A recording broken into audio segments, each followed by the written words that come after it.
Hello everyone, today we are going to learn basic Draftsight tutorial how to edit hatch. For example, I will create rectangle and then you can tap hatch to apply hatch into this rectangle object. I will use default settings and you can click or you can press enter.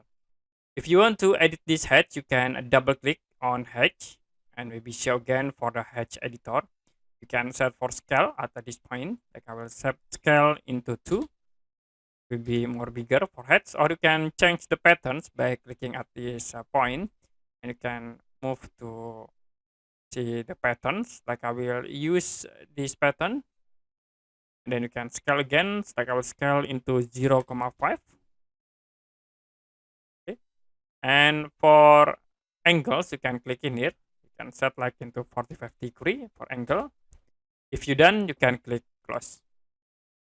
Okay, that's it for basic Draftsight tutorial, how to edit hatch.